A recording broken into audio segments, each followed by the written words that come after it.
Welcome to Savage Minds. I'm your host, Julian Vigo. Today's guest is Alyshia Gálvez, a cultural and medical anthropologist and a professor of Latin American and Latino Studies at Lehman College and of Anthropology at the Graduate Center of the City University of New York. She is the author of Eating NAFTA, Trade Food Policies and the Destruction of Mexico, which addresses the changing food policy systems and practices in Mexico and Mexican communities in the United States, including the ways they are impacted by trade and economic policy. I welcome Alyshia Gálvez to Savage Minds. I was really impressed by your book, Eating NAFTA, where you examine the impact of free trade policies on food production, traditional cultures, and the extremely vulnerable bodies of Mexicans on both sides of the border.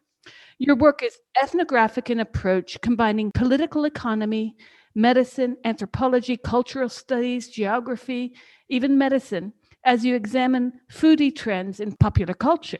You make an effective case here against consumption hierarchies, wealth inequality, and the many neoliberal policies that have derailed deeper discussions about how market-based approaches to diet end up claiming human victims and cultures. You discuss in this book the precipitous rise of obesity and diabetes in Mexico, linking this to changes within the Mexican diet brought on by NAFTA. Could you elaborate for our listeners who might be unaware as to how deeply NAFTA penetrated the political and cultural scene between Canada, the United States, and Mexico, and how the interconnections of cultural tradition and dietary habits are done over? Sure. Thank you so much for your introduction and for reading my work. I appreciate it deeply. I think that when we hear about NAFTA, especially in the United States, it's always in the frame of jobs, especially manufacturing jobs, and a lot of the ways that we think about it just have to do with how both, on kind of both political extremes. I'm thinking of the political campaigns, the primary campaigns of Bernie Sanders and Donald Trump in 2015, both arrived in an anti-NAFTA stance, with the same kind of critique that it cost U.S. jobs. But we rarely hear in the U.S. a kind of more comprehensive analysis of what NAFTA meant and the total transformation that it signified for a lot of people's lives and well-being, especially in Mexico. It had a much bigger impact in Mexico than in the other two trading partners. And even in Mexico, the wealthy elites tend to praise it as, kind of achieving what it set out to do, because for them, maybe it did. Foreign direct investment is up, manufacturing is up. There are many more billionaires today than there were 30 years ago. But for the average person, it's been incredibly destructive. And it spelled, kind of an immediate outflow from the countryside of migration of people who could no longer subsist on small scale farming.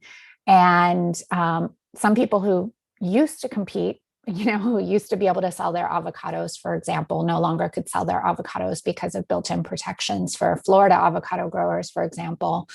And all of this had cultural consequences as well, because small scale farming is the way that was the backbone of food provisioning and enabled Mexican people really until the mid-90s to continue to eat, what is sometimes characterized as the milpa-based diet, corn, beans, squash, chiles, really everything centering on corn, tortillas in particular.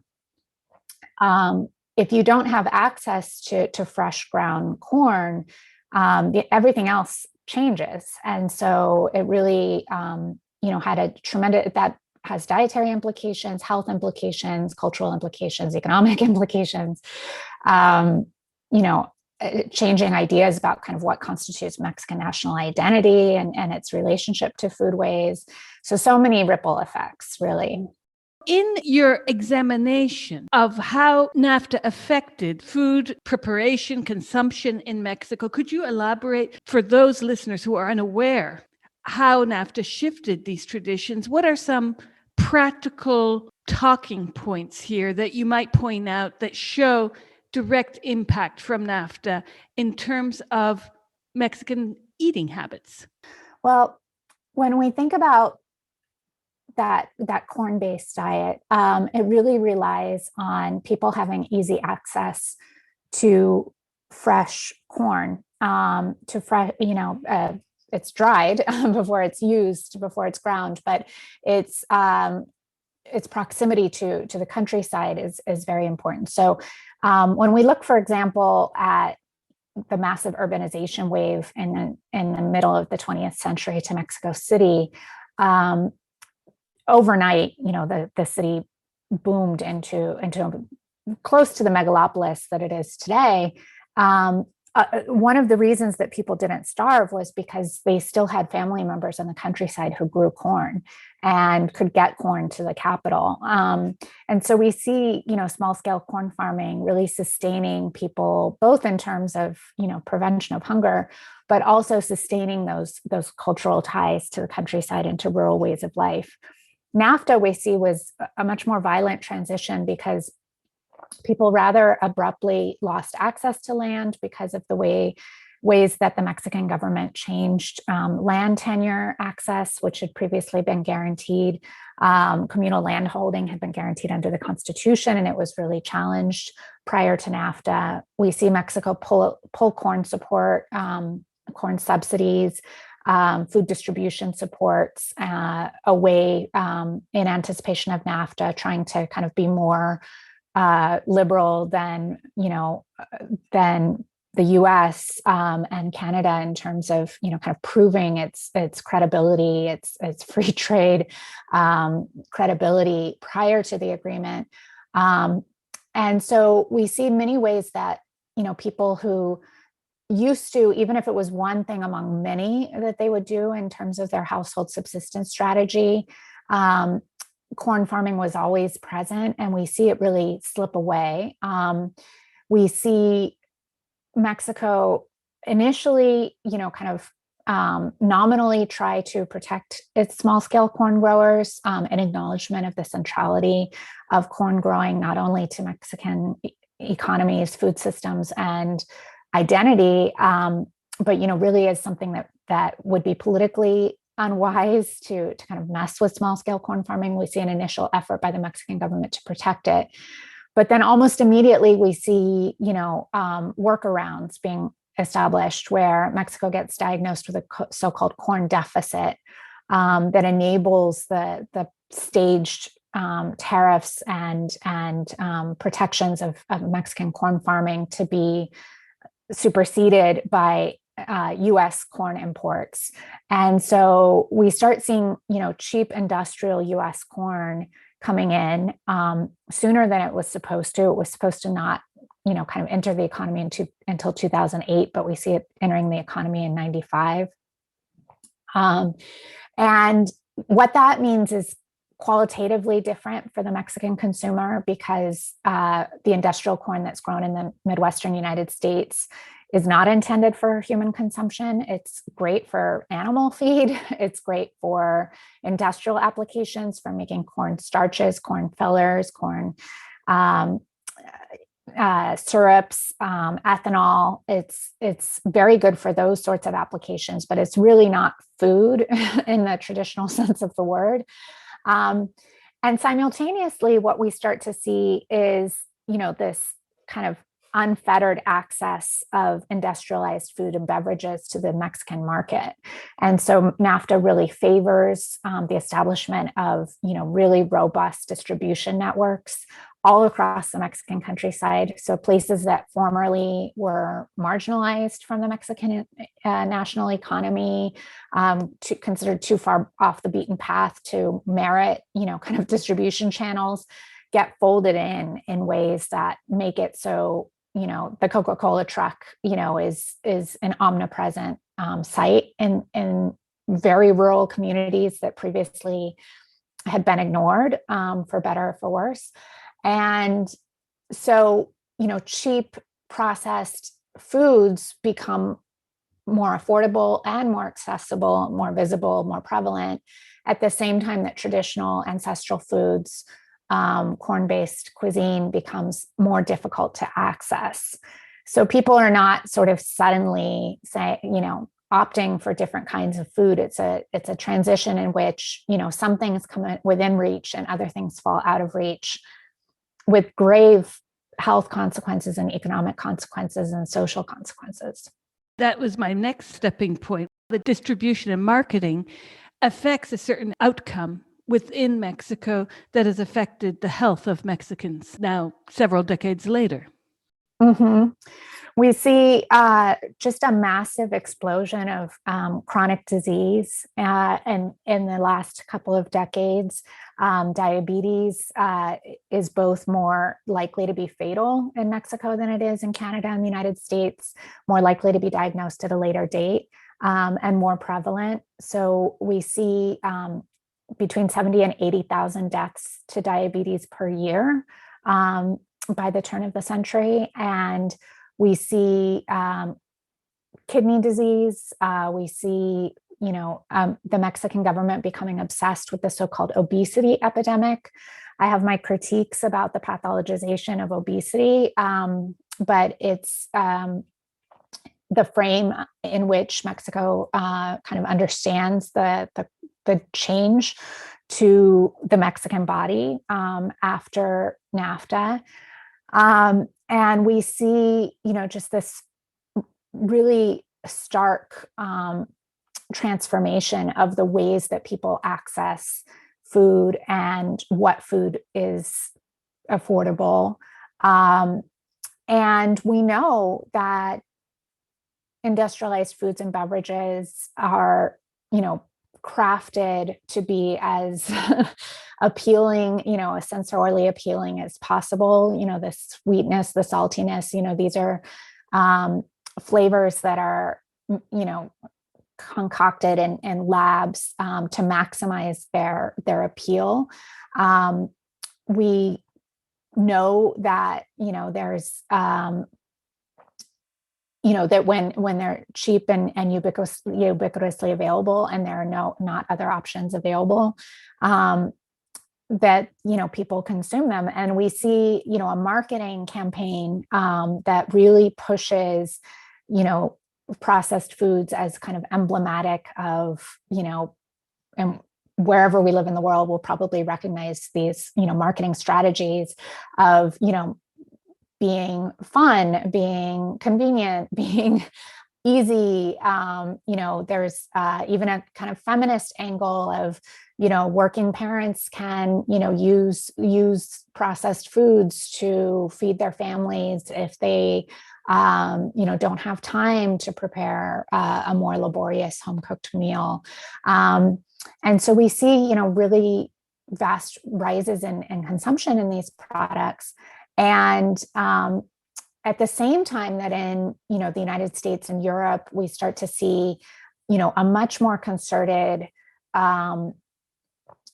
zeroing in on processed foods and beverages. Kind of a lot of people are expecting the so-called big tobacco moment to come for soda and processed foods, when big tobacco spent decades denying that it knew that its products were harmful and suppressing evidence that its products were harmful, and then eventually had its reckoning when it was held accountable with, multi-billion dollar settlements.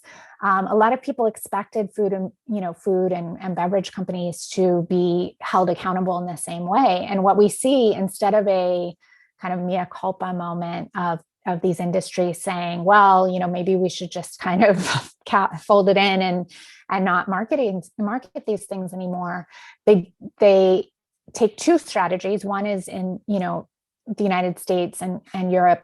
I think we see, kind of a proliferation of good for you, as Pepsi calls it, good for you versus fun for you product lines. So we see, vitamin waters and sodas without, with artificial sweeteners. And at the same time, they double down. Their second strategy is to double down in the rest of the world and market more heavily than ever to compensate for the loss of market share in other places. And so there's no acknowledgement, no mea culpa moment that, we've seen yet where they, acknowledge the danger of their products, especially to children and their growing brains and bodies.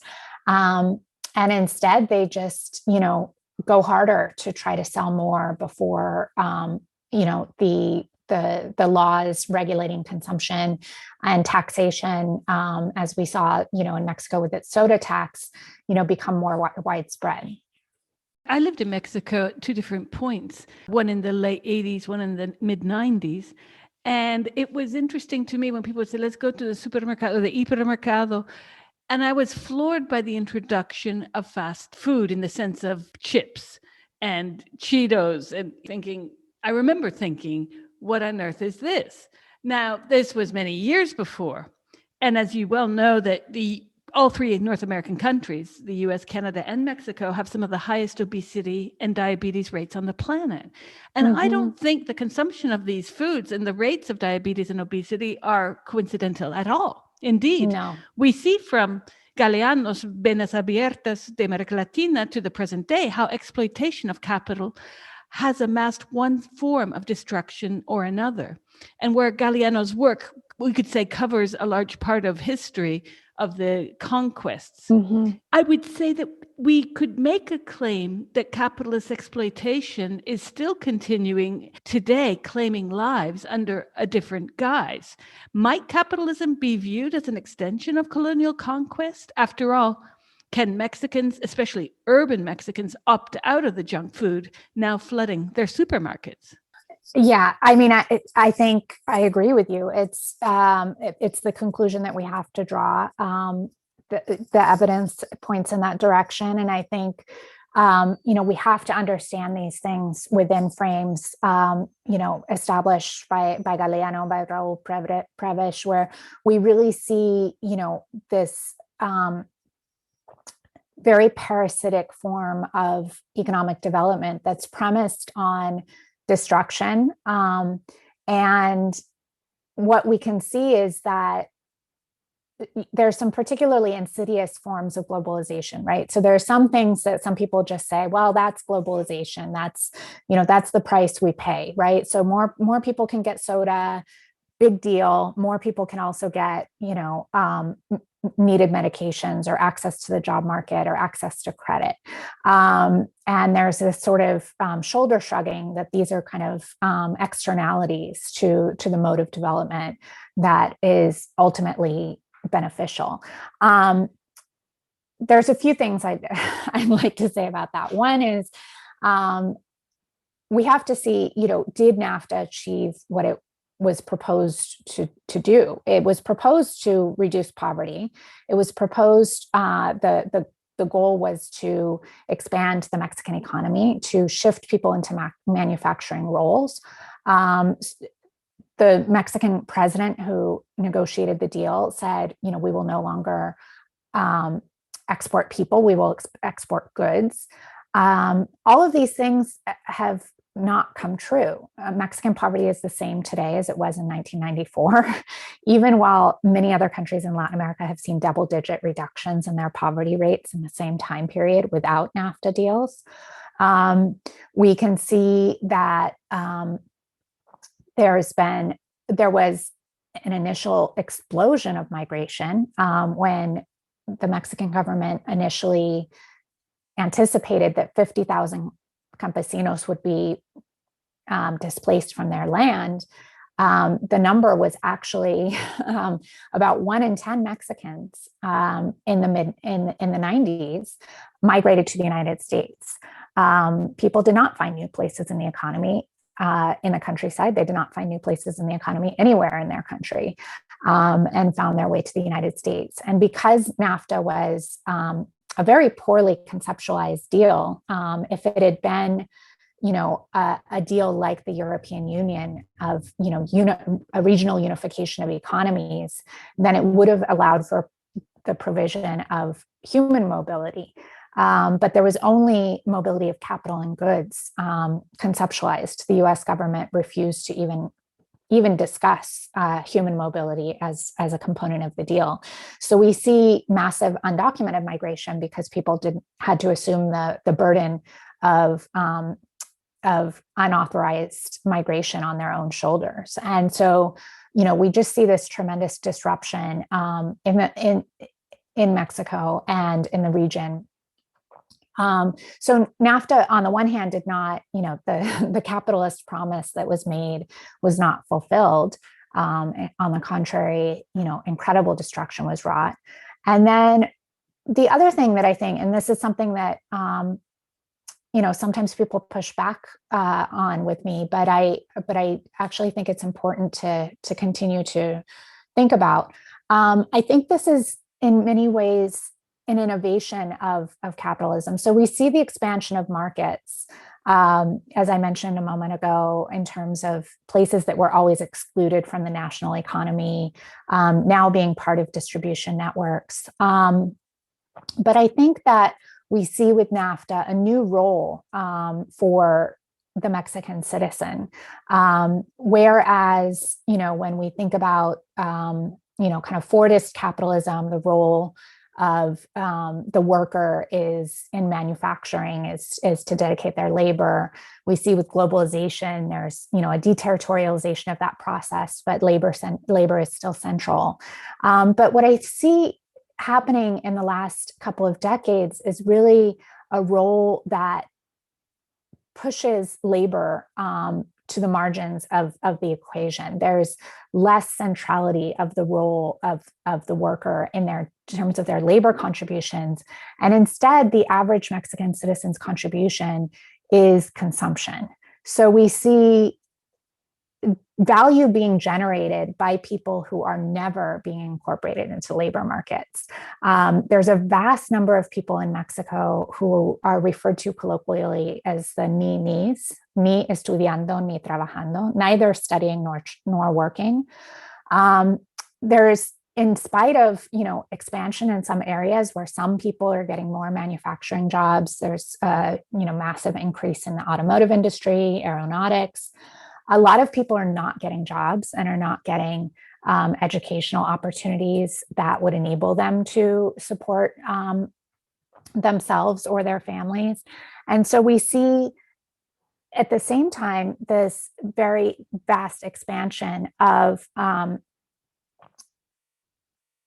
expectations that people will consume, even if they are not participating in the economy as workers. And so we see, for example, people being enabled to consume through, for example, the anti-poverty benefits that are innovated in the late 90s and to the present, give cash benefits to people who have low incomes and encourage them to, initially it's, kind of in the form of pantry baskets where people are given foodstuffs. But we start to see this transition where people are given cash first. So, direct cash transfers to low-income families. And today we're starting to see that it's more about market inclusion in the form of credit. So people are encouraged to participate in the credit economy, even if they are not employed. And so we start to see that people are enabled to consume even when they don't have an income, even when there is no place in the economy for them.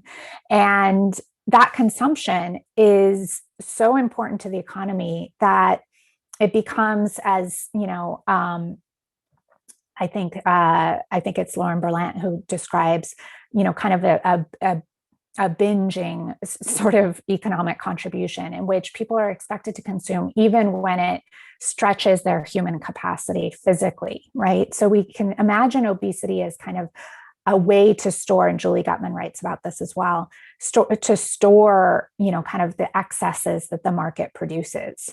So in the United States, we grow too much corn. We don't know what to do with it. We dump it, or we convert it into corn syrups and corn sugars. And our corporations distribute it, throughout the world, and people can access these things, they can consume them. And if they overconsume, very conveniently, they can be blamed for inadequate personal discipline, as a failure of their own behavior. And if they have chronic disease that results, then they consume in a different way. They consume glucose testing, strips. They consume compression hosiery. They consume insulin. And we see, all of these other industries that step into that new market space. So I think, this is a really disturbing turn, actually, in terms of, how we can understand global economic forces. Well, I've witnessed it myself while I was living in London. I met on a bus 2 engineers who were working on restructuring all the NHS hospitals due to the increase in obesity, putting pressure on the floors of very old hospitals. I'm talking center of London, 400-year-old buildings, if not much more. And I was thinking, we were talking about this because they said it's gone far beyond just them being called in to restructure. New X-ray machines, new MRI machines, you name it, there has to be now 2 sizes. And it's interesting, this analysis you've just given, in the way that creating a sick population feeds the fires of capitalism, because capitalism likes bodies. They can be sick and dying bodies, but it makes money nonetheless from them. And I think that's really disturbing, because even if we consider so for example, how does Mexico as a nation diagnose, how does it come up with its national strategy against obesity and diabetes? There are calculations that economists use to not only calculate mortality, but to calculate productivity loss to disability, right? So if people are sick enough that they miss days of work, or their life is shortened, then there's an economic formula that can calculate the costs to the nation, both for healthcare as well as just lost productivity, right? If we think about that, and then we think about people who are never being incorporated into the economy and are generating value anyway, we can see these very perverse sorts of situations. And, I hate to say it, but look at what's happening now with the pandemic, where we can see with our own eyes, in the UK, in the United States, and Mexico, we see disproportionate mortality.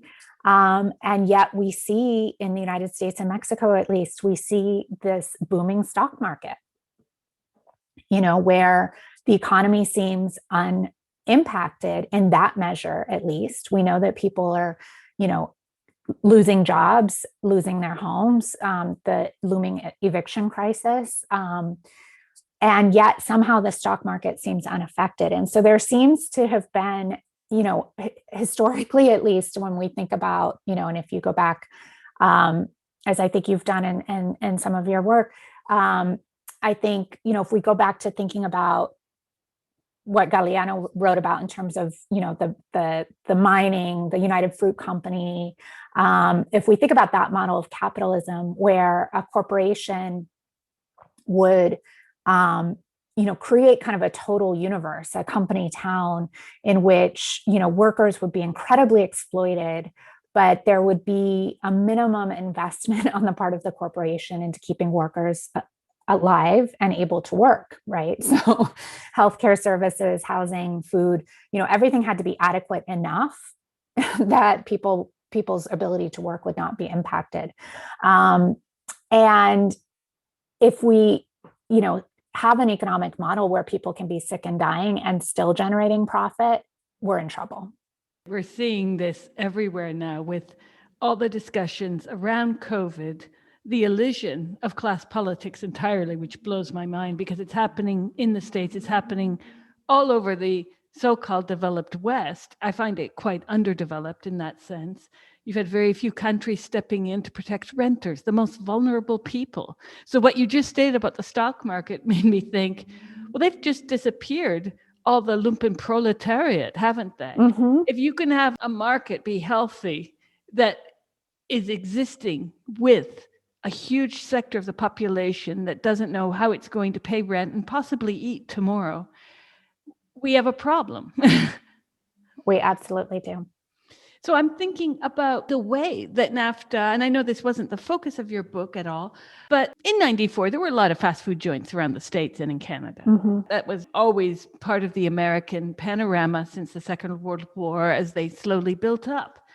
But I was wondering, as I was reading your work, how perhaps NAFTA has affected similar paradigms in Canada and Mexico in the sense of, since the 1990s, obesity also in these countries has increased. And so have other diseases that are caused by the ultra consumption of these kinds of processed foods. One thing I really loved about living there was the way in which people had their communities, and on Sundays, you'd walk over to this neighbor's house and buy some tamales. She was the one that made them best, and your family likes her tamales. And she would open up a bucket that you would use to wash the floor, but it was not a bucket to wash the floor. It was a bucket full of tamales. And she lifted the tea towel and picked out the number requested and covered it back up. And these kinds of traditions, even within barrios and friendship groups and family groups. And I can't help but think that this kind of cultural communication is also shifting, because food is such a part of the way we communicate, especially in Mexico. I mean, I lived in Puebla, need I say, it's like the mecca of food. I mean, I know there's arguments there all around because we can argue about other regions of the country, but for me, that was like heaven. You're hungry and you get, like most Americans have no idea what a real taco is. Exactly. One of my roadside tacos was a taco with chiles relleno inside of it. And I'm like eating this. And I'd only had chiles relleno on a plate with a fork and a knife. And I was like, oh my God. And I went there every weekend. I looked for him. Like, no. He's got the bandana and it has to be him. Like, I became a bit fixated on his food. So one sees this in Mexico City everywhere. There's, carne being grilled here and there with cheese on top. I'm going to get hungry talking about this. So I'm wondering how this has affected the cultural relations, both in Mexico, but also outside, because I know we're talking a bit about your work in New York, but have you noticed this just even in passing? Absolutely. I mean, I think one, I agree with you. If you are going to limit yourself to one place, Puebla is probably an ideal place to eat forever and ever. It's so delicious, and there's such a variety, and it has such an interesting cultural amalgamation, both in terms of pre-Columbian and European influences, but also in terms of Lebanese migration. And there's just so many cross currents that make Poblano cuisine just so incredibly rich and diverse and interesting and delicious. I think, there are aspects to, and Mexican cuisine is so diverse. There really is no such thing. It's kind of a misnomer. There's no such thing as Mexican food, because every region, but even every town, every household practically has its own interpretation of ingredients and styles of cooking. And it's complex. And when it's done, in traditional ways, it takes a tremendous amount of time. There's a book written by Sokolov about colonial Latin America that estimates that the average colonial household in Mexico required 40 hours per week and labor just to produce the tortillas for the household. So we know that a lot of that labor falls on women, especially Indigenous women. And so, there are reasons why, that kind of laborious traditional form of food preparation is incompatible with, some aspects of contemporary life, in some ways for good feminist reasons. It's hard to work outside of the home or get an education if one is, kind of expected to do that kind of labor.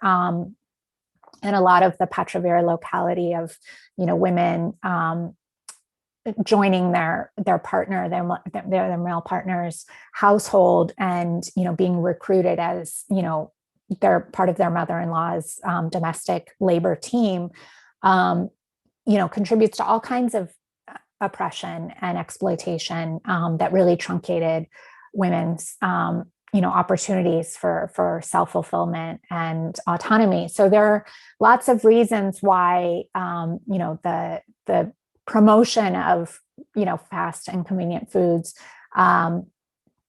is seen by many people as something that is liberating. What we have to see is how people are, can people continue to eat that way, to live that way if they choose to, and what's kind of on offer to replace it. And so on the one hand, we still see a societal expectation that moms will be in charge of their children's health and well-being and diet, and their extended families as well. And so is as part of its anti-diabetes campaign, the Mexican federal government eliminated kiosks, the fast food kiosks that would sell candy and soda and chips right outside of schools. So those were eliminated, which is a good idea, right? Eliminate the easy access to those products, and you hope that children will have access to something healthier. But they don't have in-school hot meals. Only a small percentage of Mexican public schools feed children. The school day ends, in time to get home for lunch. And so a lot of, there's still an expectation often of someone, and I was told by the Vice Minister of Health, if it's not mom, it's another woman. That's a quote, would be home to prepare a hot meal for children. And so who's supposed to do that labor? And then when we consider, just the incredible shift in, kind of where jobs are and where people live, we see that people are no longer able often to live in extended family compounds, which make that kind of way of eating, possible. And so we see that, Mexico is one of the countries with the highest percentage of its population who has a super commute, which I think is in excess of 3 hours per day traveling. And a lot of people have to relocate entirely, if not migrate.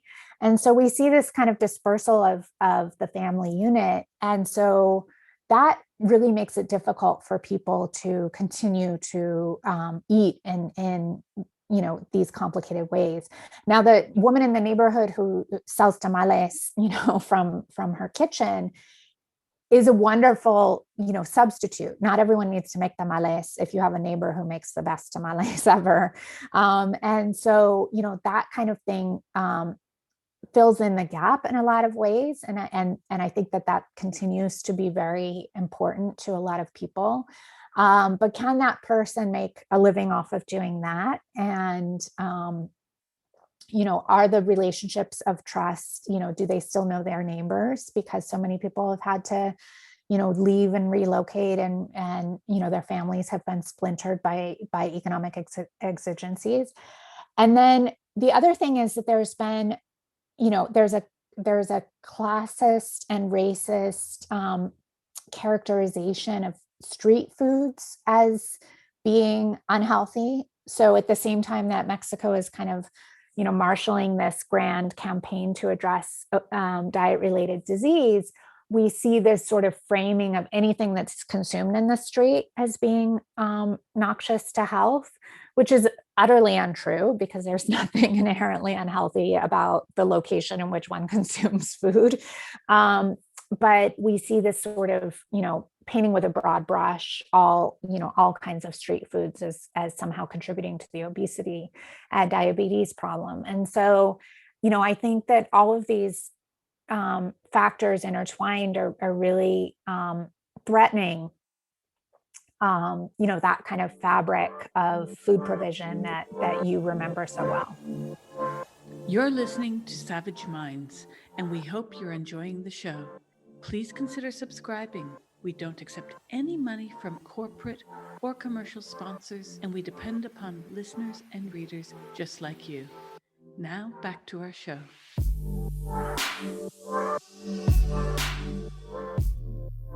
One thing I really like about Mexican food is the deep history of its entanglements with other cultures, such as the tortilla árabe, which is basically a flour tortilla. And I remember when you'd order food, sometimes they wouldn't ask and you just get the default corn tortilla. But other times there was that question. And I became very curious about this flour-based tortilla, which has origins to the Lebanese community and the taco al pastor.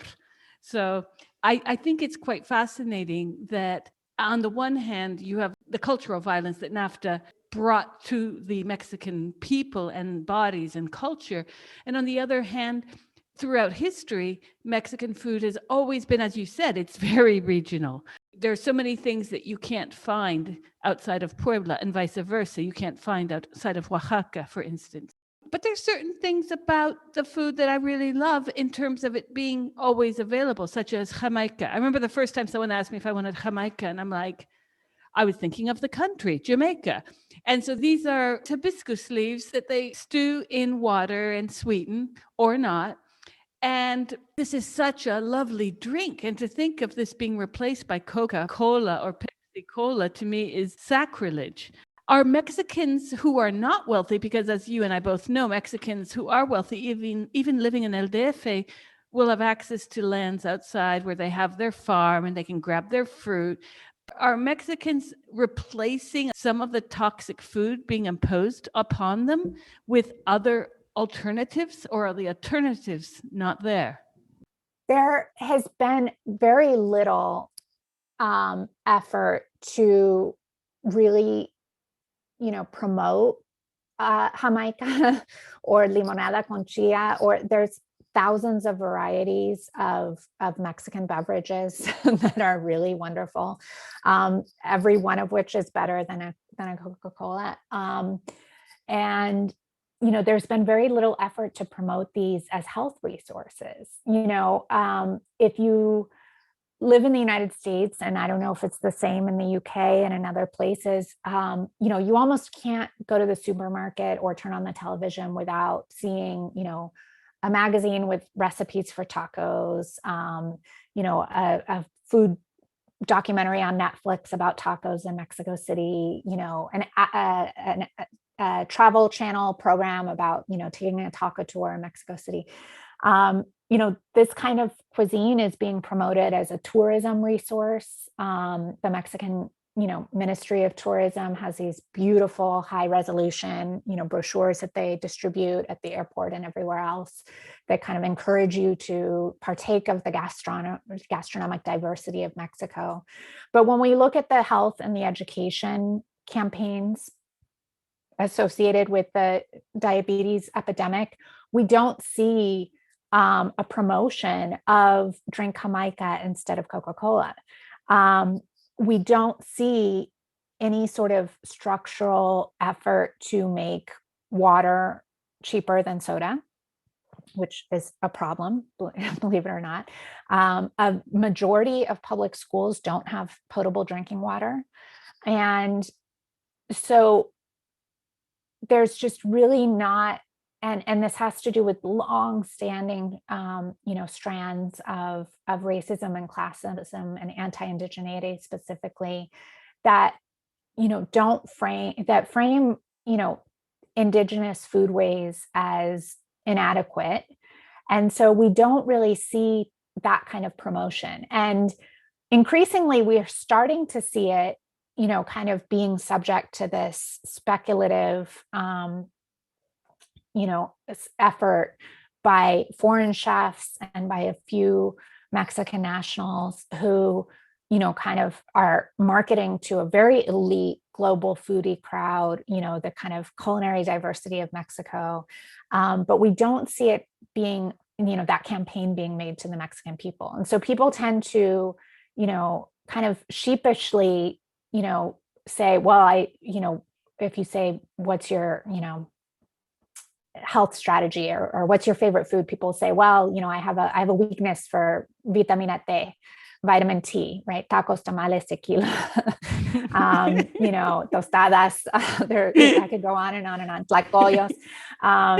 There's so many delicious things that start with T that are, that people are embarrassed to admit that they like. And there's just not a counter marketing effort to say, you know what, at the Tlacoyo is a million times better for your health and well-being than, a bag of Doritos. And it's just really, really tragic that kind of messaging has not happened in a concerted way. It's very rarely happening. We see it, I can see here in the United States, there's a Mexican serving organization that I collaborate with that had a nutrition education campaign that was trying precisely to help promote indigenous foodways. And so it was entitled Comiendo Sanos como Mexicanos, Eating Healthy Like Mexicans, which rhymes nicely in the Spanish version. But these are very rare efforts. And for the most part, it's really not the messaging that's happening. Well, I noticed when I was in Puebla that at one point someone explained to me, they said, look around the room. I was in a bar, and she said to me, if you notice, the people with the red packages of Marlboros are signaling their wealth because it costs much more than the local packaged cigarettes and even the off-brand cigarettes. And I was thinking a lot about that in reading your book, because I kept thinking about how cultural hegemony takes place even before the consumption. It's in the marketing, it's in the packaging, it's in the presentation, and what that means to the local population that, like you just mentioned, wants to perhaps distance itself from more of the traditional foods that happen to be healthier. And then I'm thinking back to the way in which Americans, given similar choices, and we see this all the time in the news, used to be the right-wing media, how people living in disenfranchised areas, for instance, I lived in Brooklyn, right on the other side of Prospect Park from Park Slope. And that community at the time in the 90s was not yet gentrified, we'll call it that. What a horrible word, but that's the term. And it was interesting to me to see at that Metro supermarket that had rotting plátanos, bananas, fruit of all sorts, and vegetables. It was horrible. I had to actually bring my groceries in from the village where I was teaching at NYU, and I'd come back home with a load of groceries because the local supermarket serving a largely non-white population base had food that was superior in price and much inferior in quality. And I can't help but think about all this together in the way that foreigners go to Mexico and they're impressed that people drink micheladas, spicy beer. And at the same time, the protections of the markets that NAFTA brought in and NAFTA's follow-up has brought forth such that people will grow up completely isolated from their own culture, in the sense that they may very well not know what some of their cultural traditions are, because the onslaught of publicity and pushing of very unhealthy food will take first seat. And as you noted, people are working longer hours, more jobs. Many people, even on the left, don't have enough time to do activism or to inform themselves about the deficits of the systems that are being foisted quite literally upon them. So I was thinking, as you were talking about the Nini groups who are made de facto stand-ins for capitalism, and the fact that when I was living in Mexico in 94, the statistics of Mexicans who had relatives living in the US and Canada were extremely high. So even though NAFTA had just kicked in then, even before that, they were already getting on that conveyor belt of information of what's good in the US, because as you know, in Mexico, and this happens all over the world, by the way, but people see you come from New York and they're like, oh, que lindo, que padre. And then you're like, yeah, but I could be a serial killer. But the faith, the good faith, I found Mexicans to be incredibly trusting and friendly, overwhelmingly, towards a foreigner, where the situation reversed is not at all the same. And you can speak very bad Spanish and have people treat you incredibly well in Mexico. And again, the inverse in the US and Canada is not at all the same. So I'm wondering if part of this hegemonic market consumption of Western goods largely, is it all linked to the health situation in part because of the change in diets? For instance, diabetes is also extremely high in India, in Morocco, where I've also done research. And these same statistics weigh in that direction because of the ways in which the upper middle class has grasped onto this. And it's the middle and lower middle classes and the poor who have no choice because they're not sitting at parliamentary benches. They're not in power in any way. They don't hold CEO chairs of major corporations. And the way that they can inflect change is almost zero because of the lack of power to have a say. Meanwhile, again, my family in India, they're not poor, and they have suffered the physical ramifications of eating a more Western style diet. White flour, the tortilla árabe, and the sense that that consumption isn't necessarily overtaking the consumption of the tortilla de maíz. So what can you say in terms of how this kind of cultural hegemony that shifts from, let's say, TV ads at one point, now internet ads, word of mouth, the fact that your cousin lives in Los Angeles and he brings back every time he comes to visit you this treat, and the way that these non-Mexican treats are always going to be better because of the way Mexicans, I'm going to refer to Octavio Paz here for a moment, but he does talk about the way that Mexicans have this, he doesn't say love-hate relationship with themselves. And I'm thinking on that chapter he writes about the hijo de la chingada and his tirade against La Malinche. And I'm thinking about maybe that same kind of odio, that same kind of self-loathing because of somehow missing out on capitalism. Well, one thing to think about is that globally, Corinna Hawkes, who's based in the UK, has found that basically wherever you go, the more kind of global trade there is, the worse the health outcomes.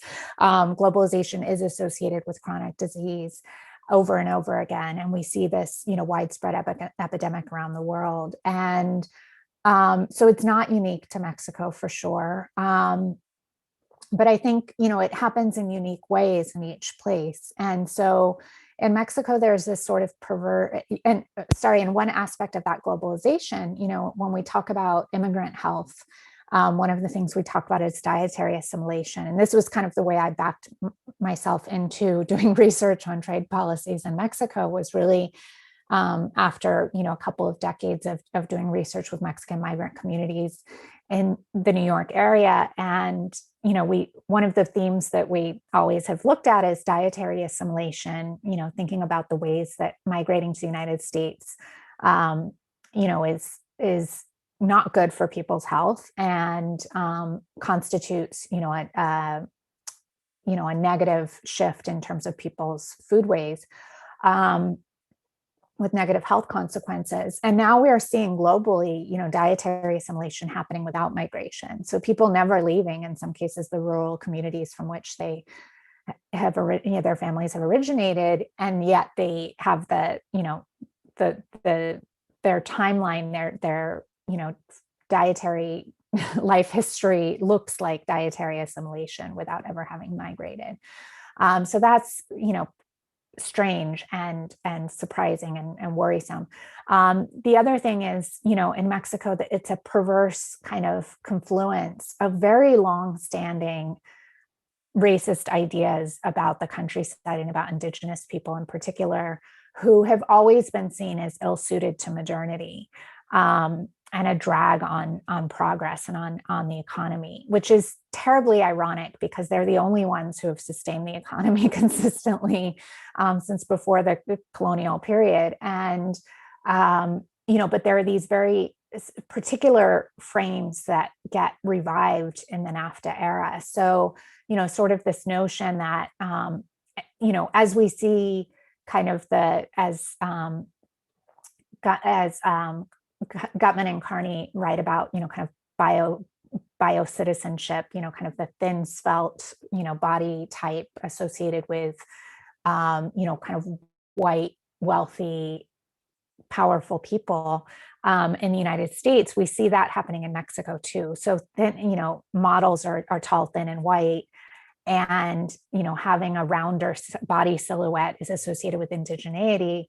It's very ironic because, of course, until the last few decades, we see high rates of malnutrition. And so we see what's, referred to by nutritionists as the double burden of malnutrition and excess of calories happening in a lot of rural communities in Mexico, where poverty is still accompanied. Insufficient access to nutrition is now accompanied with, a surfeit of access to poor nutritional sources. So the processed foods and sweets and sodas, which are now more affordable than a lot of traditional foods. And people who experience negative health consequences are seen as kind of being, depending on how racist the commentator is, either, kind of inherently incapable of navigating, the food landscape, kind of incapable of making wise decisions, or having the self-discipline to consume in moderation. And it's seen as either inherent or, by the particularly racist people, or by more liberal progressive folks, it's seen as a lack of nutrition education. And so either way, there's this sort of blaming of, people who tend to be more brown and more round than the elite, powerful members of society for being incapable of dealing with this changed food landscape. And that's a very convenient alibi that overlooks, the way that the ground under people's feet has shifted. And it's really incredibly, disturbing to me how even progressive people, will subscribe to this kind of cluck,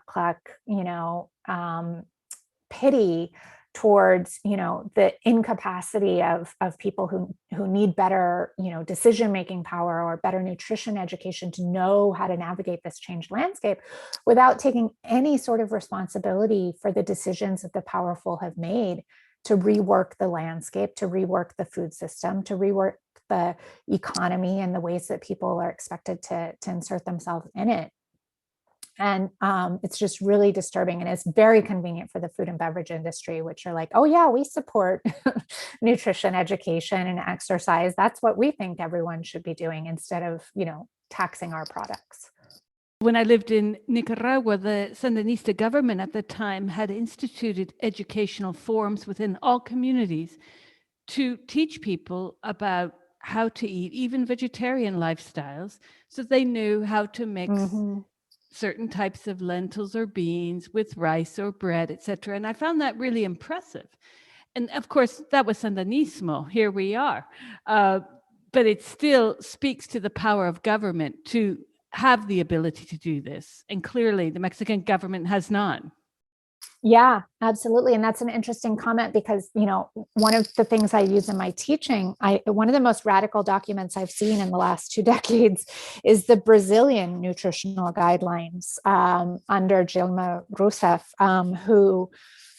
whose administration, came up with these really radical, I think Carlos Montero is the author, radical dietary guidelines that basically say, you should eat what's culturally significant. You should eat with people you love.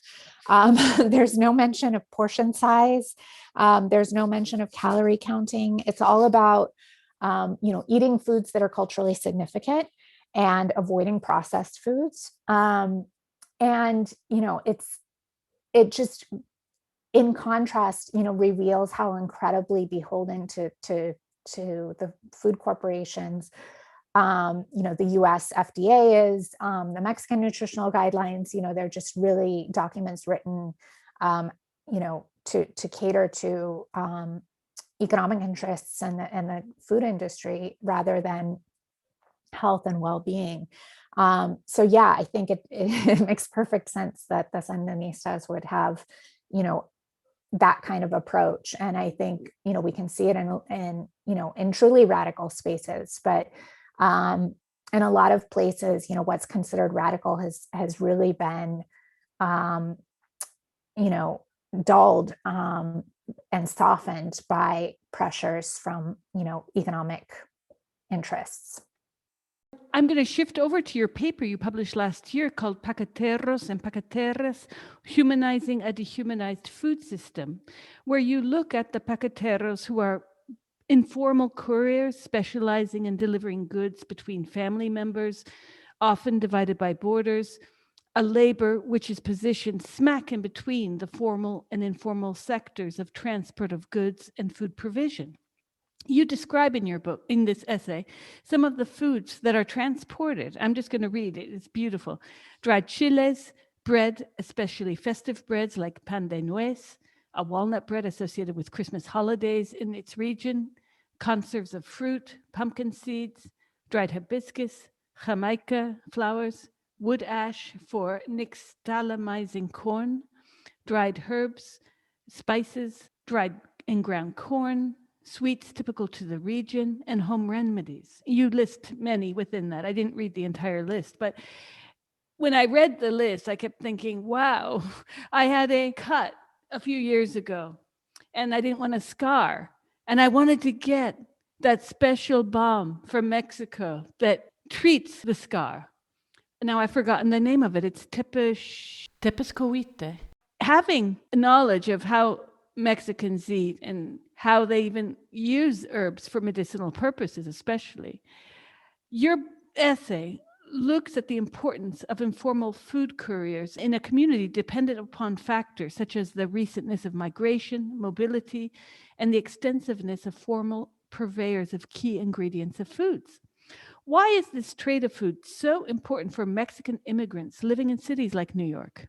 I really loved writing this paper because I think paqueteros are, one of those kind of unsung heroes that really knit together communities and enable a certain kind of sociality and care that's just so important. And it is a very particular practice because paqueteros tend to be, the thing that sets the paqueteros apart from their clients is that they have mobility. So they're able to move back and forth across borders. Either they're dual citizens or they have long-term visas. There's something that they have that enables them to move. Whereas the majority of Mexican migrants in the New York City area came well after the last amnesty that we had in the 80s and have had no opportunity to regularize their status. And so the vast majority of first generation migrants have been unable to regularize their status and therefore unable to move back and forth between Mexico and the US. And yet have that desire for, the cream that helps you with the burns, or my mother's mole, or my father's, herbs for a bad stomach, or my neighbor's pan de nuez, or whatever it is that people are interested in eating and having in New York. And so, and it's not exclusive to New York. Wherever you see recently arrived migrant communities, you see this. In places like Los Angeles, which is where I spent most of my childhood, you don't see as much of this because there's a vast Mexican, economy that provides all of the goods that someone might want. There's less of a need to bring goods that are ubiquitously available. And there's a lot, there's a smaller proportion of first generation migrants relative to people who were born in the United States. Or whose parents were born in the United States, second, third to nth generation. So in New York City, we have still over 50% of the Mexican population was born in Mexico and doesn't have mobility. And so paqueteros, really knit together that community with their families of origin. And in very small quantities, packages of 5 pounds or 10 pounds, they carry these goods. Some of them travel every week, maybe even twice a week by plane. Some travel overland and transport vehicles, electronic goods, consumer goods from north to south. And then from south to north, they bring mostly nostalgia foods, herbs, medicinal products, and artisania, handcrafts. And so I think it's just a really beautiful practice. And I think it really is one of those things that kind of shows us the gaps in NAFTA, because NAFTA doesn't, really have a space for, a small scale mole producer to participate in the NAFTA economy, or a grower of a specific kind of chile that only grows in in a very particular community in the state of Puebla. They don't participate in NAFTA in the same way.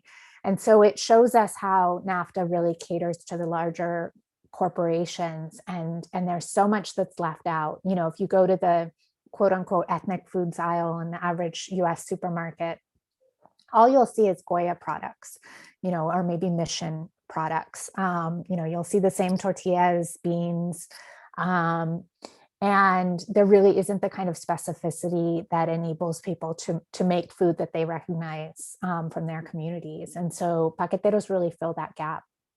And what is the current situation in the community that you looked at in terms of their having access to these foods? Paqueteros operated a pretty thin margin. It's kind of remarkable to me that it's not more expensive. They tend to, I think it's around $5 per kilo as their fee, and they will typically transport, I think it's, I'm going to move back and forth between pounds and kilos as I do, but I think it's I think you can bring 70 pounds, let's see, 3 suitcases, 70 pounds each, without paying excess baggage fees on Aeromexico. And so the paqueteros that operate by plane, will bring 210 pounds worth of goods. And so, in their ticket, if they're frequent flyers, will be a few $100s. So they operate at pretty thin margins and at a fair amount of risk. Increasingly, paqueteros have been, and one of the reasons I wrote the article is to really normalize their review, not that I'm normalizing, but reveal how, kind of wholesome and wonderful this practice is, because they've recently been increasingly subjected to extortion and exploitation by cartels who will force them into smuggling illicit items, and also subject to criminalization by US border authorities and customs authorities, who tend to look down their nose at paqueteros generally. They tend not to, for classist and racist reasons, tend not to be very kind or respectful to paqueteros, who tend to, push the limits on baggage weight. They don't have matching Louis Vuitton suitcases, but they have bulging duffel bags filled with mysterious, powders like the ash or the spices that they might be carrying. And so they're subjected to an incredible amount of scrutiny. And, so they incur a lot of personal risk. And, there's at least one case that I know of where a woman, an elderly woman had, someone tamper with her bag. And so she was found to have heroin in her suitcase when she arrived at JFK. And the case was eventually dropped because of an error on the government agent's part. But, this is increasingly becoming too risky for a lot of paqueteros, but it's still a really powerful practice.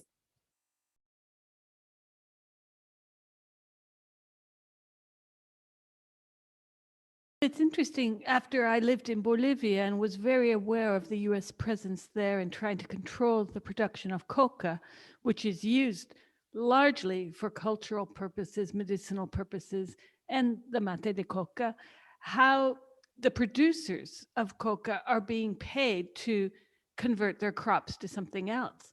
Now, recently, I wanted to get chiles poblanos, which I cannot get anywhere. Very hard to get chiles poblanos. So I do wonder what the future is for the farmers in Mexico who are growing those chiles I so desperately want and Mm-hmm. that people in Mexico love and eat daily. You need a How, paquetero. yeah, I need a paquetero. I need a paquetero. I'm sure one of them would be very happy to corner the market, the UK market. I do know a taquero in the UK. I think he moved back to Mexico, but he had the biggest string of taquerias in London. Oh, well, they're much needed at this point.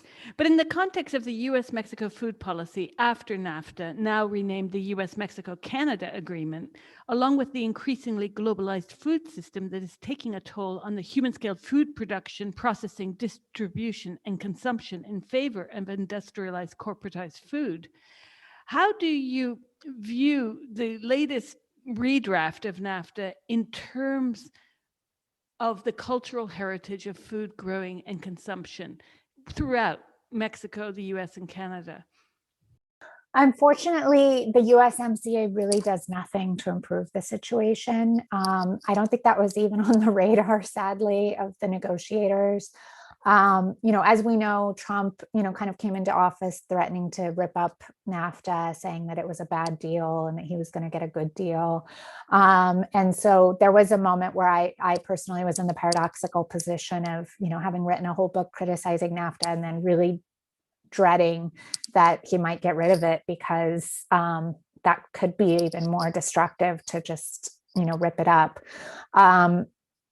However, Trump's angle and in general, I think the mainstream US perspective is that NAFTA is poses a threat to US workers. I think that's, unfortunately a really terrible kind of biased perspective that doesn't take into consideration that it's really the 99% in all three countries that have been disadvantaged. And if we had a little bit of solidarity with the 99% in Mexico, we might have a shot for a better deal. But I think, cultural heritage is really not so much on the radar. And, Mexican elites aren't talking about it either, so it wasn't like that request was going to come from the Mexican side. López Obrador, who, Trump was in a hurry to get the deal signed before López Obrador came to power, under the assumption that López Obrador would be less willing to grant concessions to Trump's, angle and requests. But I think, López Obrador does have, his platform is built around a much greater respect for the countryside and for rural people. And, an acknowledgement that we haven't seen since the presidency of Lázaro Cárdenas in the post-revolution era of the significant role that the countryside and rural people play in sustaining the Mexican economy and the need to invest in the countryside. That's almost unheard of. He hasn't quite, put his money where his mouth is. And, obviously coronavirus has, interceded, as well as the quote unquote migration crisis, significant distractions to be sure, but he hasn't, quite implemented the progressive programs that a lot of people anticipated and that he promised to better center rural producers.